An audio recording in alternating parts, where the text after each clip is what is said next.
You think you are tired because you are depressed. You think the weight in your chest is simply a symptom of a broken mind. But there is a hidden realization beneath the surface, a discovery that changes the very chemistry of your pain. You are tired because you are fighting a war on a battlefield that doesn't exist. You are leaking power. Every hour you spend ruminating on a past mistake, every minute you spend fearing the judgment of a stranger, and every second you spend wishing the world were different, you are handing your life over to a ghost. This realization is the key that unlocks the door to your recovery. Tonight, we aren't going to talk about fixing your feelings. We are going to talk about the interior fortress, a way to stop the leak, reclaim your energy, and finally move from a state of victimhood to a state of absolute, unshakable agency. The slave who found the keys. To build this shield, we must look to a man who truly understood what it meant to have nothing. Epictetus. He was born a slave in the Roman Empire. He was physically disabled. He owned nothing, and he lived at the mercy of others. Yet, he was arguably the freest man in Rome. Why? Because he discovered the most potent medicine for a heavy heart, the dichotomy of control. When you are depressed, the world feels like a chaotic storm that is happening to you. You feel helpless against the gray fog, but Epictetus would sit with you in this library. Lean in and ask a single, piercing question. Is this yours to carry? He argued that the universe is divided into two distinct realms. On one side are the externals, things like the weather, the economy, your reputation, and the past. These things are, quite simply, not up to us. On the other side is the only thing that actually belongs to you. Your internal response, your judgment, your will.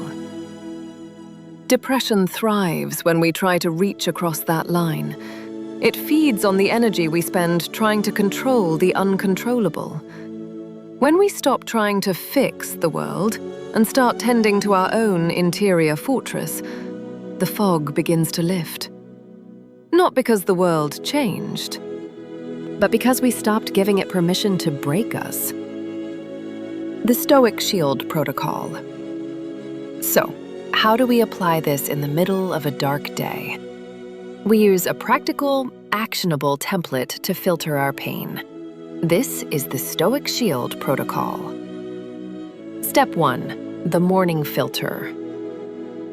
When you wake up and the heaviness hits you, do not ask, "Why do I feel this way?" Instead, ask, "What part of this is up to me?" You cannot control the chemistry of your brain in this moment. You cannot control the clouds outside. Let them be. Focus only on the one small thing that is yours, how you move your feet. Step 2. The judgment audit. Stoicism teaches us that it isn't things that upset us, but our opinions about things. When a negative thought arrives, like "I am a failure," pause. Recognize that this thought is an external. It is a ghost. You have the power to look at it and say, "You are just an impression. You are not the thing you represent." You are letting go of the judgment, which is the only way to let go of the pain. Step 3. The pivot to agency. Once you have filtered out what is not yours, you must pour all your reclaimed energy into what is. Depression makes you feel like you have no power. The dichotomy of control proves you have absolute power over your next choice. Choosing to drink a glass of water, choosing to read one page, or choosing to breathe deeply for 60 seconds. These are not small acts. They are the bricks with which you rebuild your fortress. A blessing for the fortress. The shadows in the library are long now. The secret to healing isn't in finding a way to control the storm. It is in realizing that you are the mountain, that the storm cannot move. By practicing the dichotomy of control, you are reclaiming your property. You are becoming a resident of your own life again.